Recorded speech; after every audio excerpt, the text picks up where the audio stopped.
Welcome back to clean news Rajasthan. चलिए देखते हैं राजस्थान की 15 फटाफट बड़ी खबरों को। मुख्यमंत्री ने ली पाली संभाग की समीक्षा बैठक। सीएम ने सिरोही जिले में आबू रोड स्थित सैटेलाइट जनजातीय केंद्र में पाली संभाग के उच्च अधिकारियों की समीक्षा बैठक को संबोधित कर रहे थे। उन्होंने कहा कि सभी अधिकारी और कर्मचारी अपने दायित्वों की पालना सुनिश्चित करें ताकि आमजन का सरकार का प्रति विश्वास बढ़ सके। मुख्यमंत्री ने कहा कि राज्य सरकार अपने कर्तव्य की निष्ठा से पालन करने वाले अधिकारियों और कर्मचारियों को प्रोत्साहित करेगी तथा कार्य में लापरवाही बरतने वालों के खिलाफ कार्रवाई की जाएगी। सीएमओ कार्यक्षेत्र के लिहाज से हुआ मजबूत, अधिकारियों को बांटी गई अलग अलग जिम्मेदारियां। प्रदेश की भजनलाल सरकार अब पूरी तरीके से वर्किंग मोड में आ चुकी है। सीएमओ के अधिकारियों की तैनाती के बाद अब सभी अधिकारियों के विभागों का भी विभाजन करते हुए अलग अलग जिम्मेदारियां बांटी गई। राज्य सरकार ने इसको लेकर आदेश जारी कर दिया। इसके साथ ही 6 आईएफएस अधिकारियों के तबादले किए गए। साथ ही 5 आईएफएस को अतिरिक्त कार्यभार भी सौंपा गया है, जबकि 1 आईएफएस को एपीओ किया गया है। वहीं 2 आरएस अधिकारियों का भी तबादला हुआ है। पूर्व सीएम अशोक गहलोत बोले, भारत रत्न का चुनावीकरण कर कम की गई गरिमा। चुनावी साल में देश की 5 विभूतियों को भारत रत्न देने की मोदी सरकार के फैसले पर राजस्थान के पूर्व मुख्यमंत्री अशोक गहलोत ने सवाल उठाए हैं। उन्होंने मोदी सरकार के इस फैसले को भारत रत्न सम्मान का चुनावीकरण और राजनीतिकरण करने वाला कदम बताया है। साथ ही यह भी कहा है कि ऐसे फैसलों से एनडीए को बड़ा लाभ नहीं मिलने वाला। उन्होंने सोशल मीडिया प्लेटफॉर्म एक्स पर पोस्ट कर सरकार के इस फैसले पर अपनी प्रतिक्रिया दी है। युवाओं को रोजगार की सौगात, कनिष्ठ सहायक के 3,552 पदों पर भर्ती को सीएम ने दी मंजूरी। राजस्थान के बेरोजगार युवाओं के लिए अच्छी खबर है। विभिन्न सरकारी विभागों में कनिष्ठ सहायकों की भर्ती होने जा रही है। युवाओं को बड़ी सौगात देते हुए मुख्यमंत्री भजनलाल शर्मा ने प्रदेश के विभिन्न विभागों में कनिष्ठ सहायक के 3,552 पदों पर भर्ती की प्रक्रिया शुरू कराने की मंजूरी दी है, जिससे युवाओं को रोजगार के अवसर मिलेंगे। दरअसल कनिष्ठ सहायक के कुल 3552 पदों पर भर्ती को सीएम भजनलाल शर्मा ने मंजूरी दी थी। इन पदों पर गैर अनुसूचित क्षेत्र के 2788 और अनुसूचित क्षेत्र के 764 पद शामिल हैं। 14 फरवरी को उदयपुर जाएंगे असम के राज्यपाल गुलाब चंद कटारिया। असम के राज्यपाल गुलाब चंद कटारिया 14 फरवरी को 2 दिवसीय उदयपुर प्रवास पर आएंगे। इस दिन राष्ट्रपति द्रौपदी मुर्मू भी उदयपुर स्थित महाराणा प्रताप अंतर्राष्ट्रीय हवाई अड्डे पर पहुंचेंगी, जहां से दोनों डूंगरपुर के बेणेश्वर धाम के लिए रवाना होंगे। इसके बाद 15 फरवरी को जनसुनवाई करेंगे। बीजेपी की किसानों और ग्रामीण इलाकों पर पकड़ बनाने की कोशिश। भाजपा लोकसभा चुनाव में टारगेट को पूरा करने में जुट गई है। इस लिहाज से अब हर एक वर्ग को साधने की तैयारियों की जा रही है। महिलाओं, युवाओं के बाद अब किसानों और ग्रामीण इलाकों पर पकड़ बनाने की कोशिश में है। भाजपा आज से देश भर में ग्राम परिक्रमा यात्रा शुरू करने जा रही है। राजस्थान में भी यह यात्रा बीजेपी की दृष्टि से 44 जिलों के 11,000 से अधिक ग्राम पंचायतों तक पहुँचेगी। राजस्थान के लिए मोदी सरकार ने खोला खजाना, इन 3 रेल लाइनों के लिए दिए करोड़ों रुपए। मोदी सरकार ने राजस्थान को बड़ी सौगात दी है।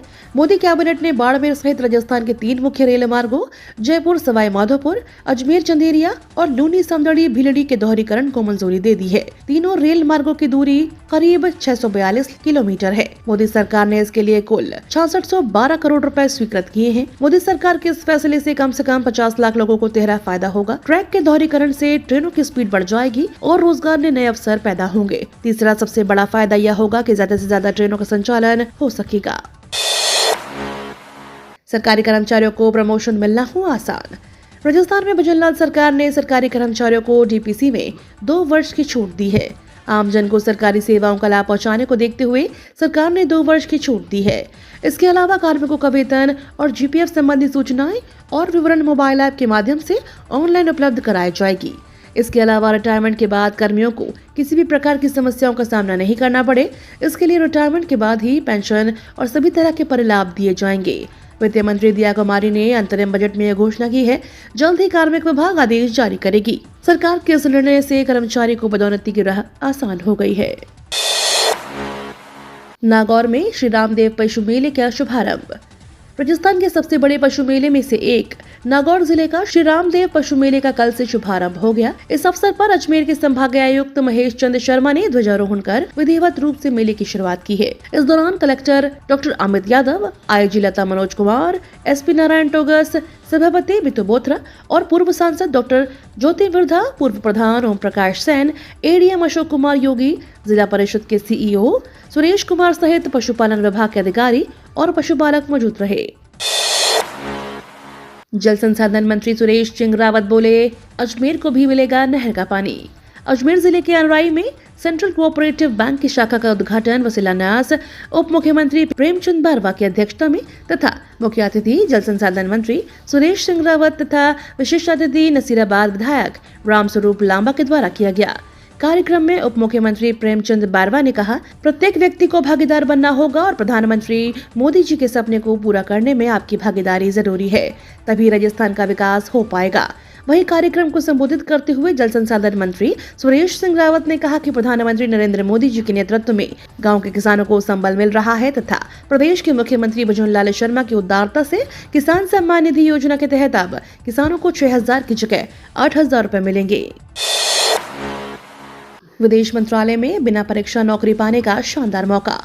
विदेश मंत्रालय में नौकरी की ख्वाहिश रखने वाले युवाओं के लिए बढ़िया मौका है। मंत्रालय ने DPA 4 डिवीजन में कंसल्टेंट के रिक्त पदों के लिए भर्तियां निकाली हैं। योग्य उम्मीदवार जो भी इन पदों पर नौकरी करना चाहते हैं वे आधिकारिक वेबसाइट के जरिए आवेदन कर सकते हैं। इसके लिए आवेदन प्रक्रिया शुरू हो चुकी है। अगर आप भी इन पदों से संबंधित योग्यता रखते हैं तो बिना देर किए तुरंत आवेदन कर सकते हैं। आधिकारिक नोटिफिकेशन के अनुसार जिन उम्मीदवारों का चयन इन पदों के लिए होना है उन्हें प्रति वर्ष 8,40,000 रुपए सैलरी के तौर पर दिया जाएगा। भजनलाल सरकार दुष्कर्मियों की संपत्ति पर चलाएगी बुलडोजर।